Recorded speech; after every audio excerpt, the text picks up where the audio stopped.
My old boss, Tony Robbins, used to say, the quality of your life is a direct reflection of the quality of the questions that you ask. Hello, you guys. Welcome back to episode 133. Now, some of you know this, some of you don't, but I have two stepsons. One is freshly 22, and the other is about to turn 24 in about a month and a half from now. And they've been in my lives since they were 5 and 7 years old. Now, if they have just spent time with a friend that I know, through them, one of their friends, they go out with their friend for the day and they come back home and I ask them about that person. I'll ask them things like, what are they doing for work these days? Or what are they interested in? Keeping in mind, I know these guys that they're hanging out with. Or I might say, what are their plans for getting their own places? Because that's a big topic, being in your young 20s. Mostly, the response that I get back from both of them is, I don't know. hmm. And the older one, just so you know too, has just gotten his official first full-time job out of university. So he's been there now for a few months. Funnily enough, you guys, he's working in a digital marketing agency. It's what I do. It's what my business is, right? So it's quite funny that I find that funny. So that's a side note. But anyway, I love it. So he's off working in his digital agency, and I'll ask him questions around work. Like, I don't know, how's it going at work? Which things do you like working on? And he normally will just say, oh, I don't know. And keeping in mind, we're not talking about 15-year-old teenagers or 14-year-old, where they actually purposefully don't want to answer your questions. We're talking about young adults. We hang out with them. And these are still the answers to our questions. I don't know. So I wonder, what questions are they actually asking their friends, their bosses, their colleagues? Are they open-ended? Are they closed? Like a yes, no answer? How much depth is actually in the question? My old boss, Tony Robbins, used to say, the quality of your life is a direct reflection of the quality of the questions that you ask. And one thing I took away from that is essentially the more successful you are in life, the better questions that you ask, not only to yourself, but of the people around you.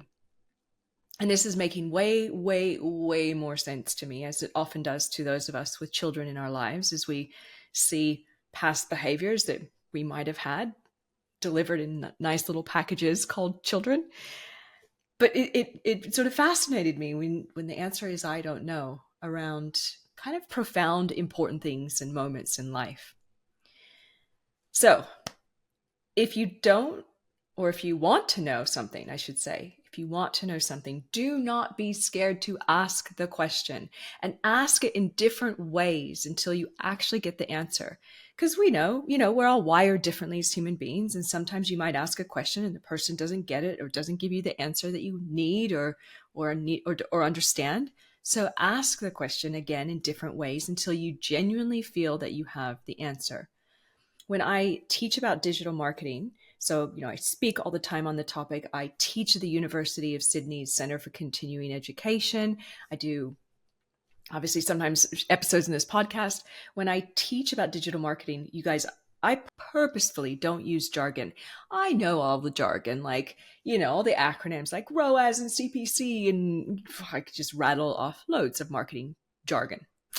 I don't talk in those terms. And the reason why I purposefully do that is not to sound like I don't know what the hell I'm talking about, because I do. It's because most people actually won't ask for clarity. We won't ask for clarity or questions because we're scared to be judged or maybe to feel stupid. And certainly that's in big event settings or in groups of other people, right? But it's funny. It's like almost even one-on-one with our friends sometimes, like, especially if you're younger. Why is it that you don't ask better quality questions? A good question can be the difference between having deeper relationships, a clear understanding of what is needed and why maybe that's needed, specifically in a work environment or even a relationship.